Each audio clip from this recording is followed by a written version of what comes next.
Salut tout le monde, j'espère que vous allez bien. Donc aujourd'hui, je vous retrouve face caméra, parce que ça fait très longtemps que j'avais pas fait de face caméra. Bon là, je sais pas si j'ai choisi la bonne, le bon horaire, hein, parce qu'il est 15 heures en Guyane, et il fait mais super chaud. Mais bref, je voulais vous parler de deux choses en fait dans cette intro, qui sont liées à ce que je vais vous dire par la suite, à la petite séquence qui va suivre, sur Ariane 5 et Ariane 6. Et ces deux choses sont les suivantes. Déjà, sachez que je ne peux pas dire tout ce que je veux, en fait, techniquement, sur Ariane 5 et Ariane 6, parce que je peux pas m'étaler sur YouTube, je ne peux pas m'épancher sur YouTube, je ne peux pas dire tout ce sur quoi je travaille. Il y a quand même un certain secret professionnel dans le spatial, ou même dans d'autres domaines, hein. On ne peut pas dire tout ce qu'on veut. Ce qui fait que du coup je suis assez limité dans ce que je vais dire. Et là c'est un petit peu pour me protéger. Tout ce, tout ce sur quoi je vais vous parler dans cette vidéo, en fait c'est des choses que on peut retrouver sur internet, notamment sur le site du CNES, notamment sur le site de Capcom, dont je vous ai déjà parlé. J'ai déjà mis, d'ailleurs je crois que dans d'autres vidéos j'ai déjà utilisé Capcom et j'ai déjà mis en description. Donc là c'est le cas, enfin ce sera le cas également.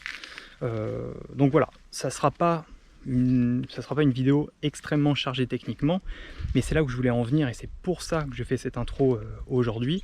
C'est que je fais surtout des vidéos comme ça pour essayer finalement de créer un pont, comme j'ai déjà dû le dire sur la chaîne, entre le monde des fusées amateurs et le monde du spatial européen, on va dire le monde de lancement de fusées professionnelles. Ça me tient à cœur de faire ça parce que je sais qu'il y a beaucoup d'étudiants, beaucoup de lycéens, même des collégiens qui me posent des questions. Et c'était ça le deuxième point que je voulais aborder avec vous dans cette intro, c'est que des vidéos comme ça, elles sont pas très riches techniquement. Par contre, ça permet d'initier des questions, ça permet d'attirer, ça permet d'attiser votre curiosité. Et je sais que des vidéos comme ça font poser des questions à plein de jeunes. Et c'est vraiment le but de la chaîne, donc lâchez-vous. Si vous voulez savoir, on va dire en privé, un petit peu ce qu'on fait de manière un petit peu plus poussée que ce que je peux dire là sur YouTube, n'hésitez pas à me poser des questions, que ce soit par mail, que ce soit par Instagram, tout ça c'est dans la description, ou dans les commentaires. Ça peut être des questions même plus générales, c'est-à-dire comment on vit en Guyane, comment est la vie à Kourou, comment est le métier d'ingénieur au centre spatial guyanais, le métier de technicien, même les salaires. Vraiment il n'y a pas de souci. Il n'y a pas de souci là-dessus. N'hésitez vraiment pas à poser des questions. C'est encore une fois le but de vidéos comme ça. Et c'est même l'essence même, le cœur de la chaîne. Voilà. Pour ceux qui préfèrent en fait le monde des fusées amateurs, vous inquiétez pas, je vais revenir très bientôt avec le projet Chronos. C'est juste que là, je suis très pris actuellement en fait dans comment dire, la préparation et même le déroulement des essais combinés, parce qu'ils ont démarré, et ça sera le sujet de cette vidéo. Mais je vais revenir très vite sur le projet Chronos, sur d'autres projets, et croyez-moi, ça sera pour mieux rebondir derrière. Voilà, à très bientôt pour d'autres vidéos.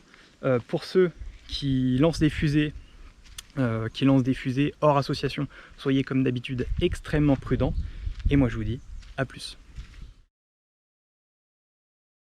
Donc ça fait maintenant 2 ans et demi que j'ai tourné cette vidéo, et pour ceux qui l'ont regardé à l'époque, ça y est, nous voilà à présent en plein dans les essais combinés, essais pendant lesquels nous allons réaliser un tir à feu long du moteur Vulcain, essai unique qui ne se refera plus en exploitation, c'est pourquoi je vous en parle aujourd'hui. Alors l'objectif de cet épisode, ça va être de comprendre quelles sont les grandes opérations côté fluide qui vont devoir être menées avant ce tir à feu, dans ce qu'on appelle une campagne de lancement, et comme d'habitude faisons du coup un parallèle avec le lanceur Ariane 5, qui va devoir exécuter les mêmes opérations pour son dernier vol. Donc en synthèse, et comme je vous l'ai dit précédemment, ce qu'il faut comprendre, c'est que ça soit dans cette campagne des essais combinés ou sur une campagne Ariane 5, les opérations demandées sont à peu près les mêmes, c'est-à-dire qu'on va commencer par accorder les 2 étages à la table de lancement, et cela afin qu'il soit prêt à recevoir tout type de fluide pendant la campagne, et ce jusqu'au moment du décollage où le lanceur se déraccorde. Sinon, autre grande famille d'opérations qui vont devoir être déroulées pendant la campagne, ça va être les opérations de contrôle d'étanchéité, mais aussi d'adressage, où une fois les étages raccordés, on va vérifier que les différents circuits et organes ne présentent pas de fuite sous différentes pressions, et surtout qu'on arrive bien à les piloter depuis le banc de contrôle, servant à mettre en œuvre la fusée jusqu'au dernier instant. Par ailleurs, la dernière grande phase importante côté fluide avant d'entamer la chronologie finale, c'est les assainissements, ensemble d'opérations permettant de nettoyer les étages de fond en comble, et cela dans le but d'éviter tout risque de dysfonctionnement, notamment à cause de glace qui pourrait se former due aux températures des ergols utilisés, ergols qui sont chargés le jour du lancement, quelques heures avant. D'ailleurs, ce ne sont pas les seules opérations réalisées en chronologie finale, puisque l'on peut retrouver le remplissage de cette sphère, dont j'ai parlé dans cet épisode, mais aussi la pressurisation de cette partie dite haute pression, effectuée elle aussi au dernier moment, pour éviter tout risque humain. Donc pour conclure cette vidéo, et comme je l'ai mentionné au début, toutes ces opérations devront être menées avant le tir à feu, afin de mettre en convol notamment le LLPM, même si ce coup-ci, évidemment, nous ne décollerons pas, du fait que les ESR soient pour l'instant remplis de sucre et non de poudre. A très bientôt pour d'autres vidéos, n'hésitez pas à me poser vos questions sur ces essais si cela vous intéresse, et je vous dis à plus.